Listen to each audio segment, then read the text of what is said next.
at sumusunod sa masamang hilig ng katawan. Ang gusto lang na yung katawan, ang gusto lang yung isip. Yun ang gusto mo lang.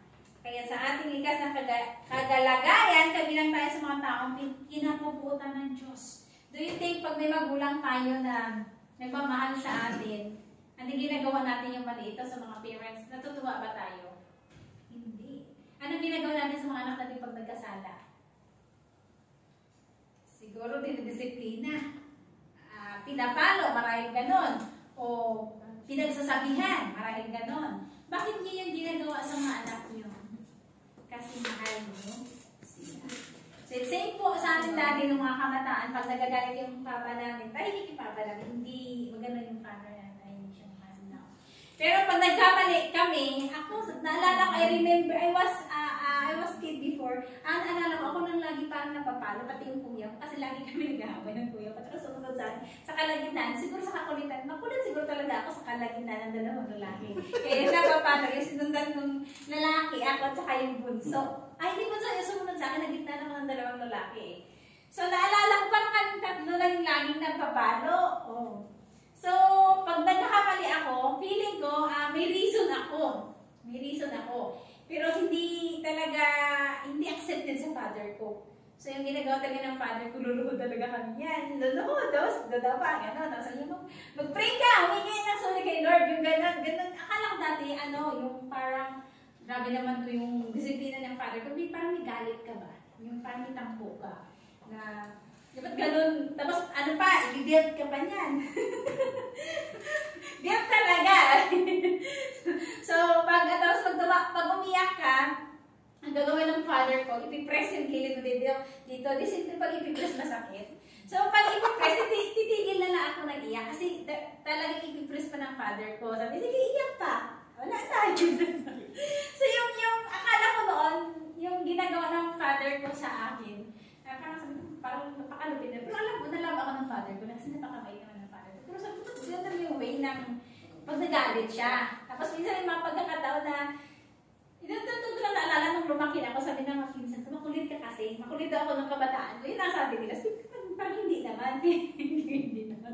May magkakataon na palabasin ako ng pinto, isasara ng papa ko yung pinto. Sige, lala! Isasara ng pinto.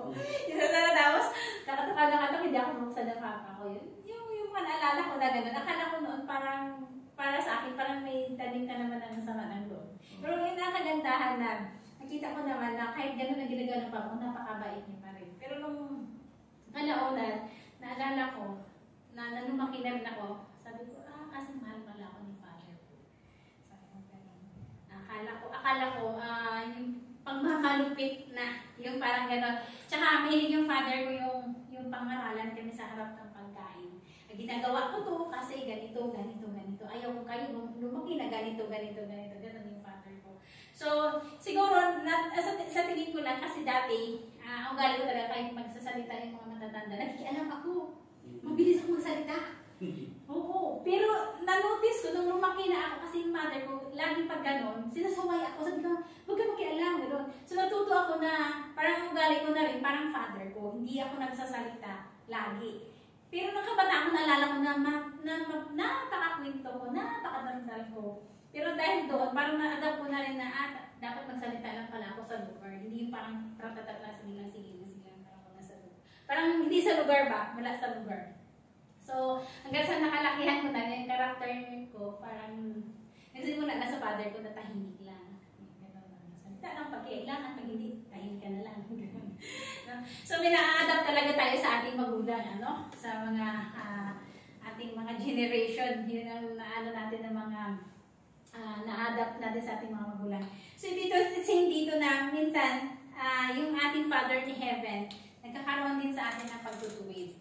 Sometimes, God will allow something at nagtatanong tayo, but God only can answer why. Hindi natin yun matanong. Why? Hindi natin masagot, but only God can answer why. No? Why? Hindi natin pwedeng i-blame yung sarili natin. Why nangyari ito, Lord? Why nangyari ito, Lord? May mga bagay na tinuturo ng Diyos sa atin. Amen. At alam natin yung mga bagay na masakit man, masaya man, ang gusto ng Panginoon, matututo tayo. At maganda ang kanyang plano. No? maganda ang kahinanatnan, hindi po pangit. Kasi only God create us, God knows everything. Alam ng Diyos eh, kung titignan natin sa Jeremiah, Jeremiah 3, I think, something, 3:1, I think, yung before I formed you, I know you. Before you were born, I set you apart as a prophet of the nation. So, bago pa lang tayo pinanganak, kilala na tayo ng Diyos. Alam na ng Diyos yung ating buhay. Eh, hindi ka pwede masabi na, ba't nangyari ito? Alam na yun ng Diyos. Alam niya na yun. Pero siyempre, piliin naman natin yung talagang hindi tayo magkaroon ng eternal separation sa Lord. Yung lalayo tayo sa Lord. Kasi mas mahirap pag wala na tayo sa kanyang leading. Pag wala na tayo fellowship sa Lord. Kasi doon tayo mapapahamak. No? So, yun ang kagandahan pag mayroon tayong Amang sa langit na nagmamahal sa atin. And sabi nga dito, second, anong sabi dito?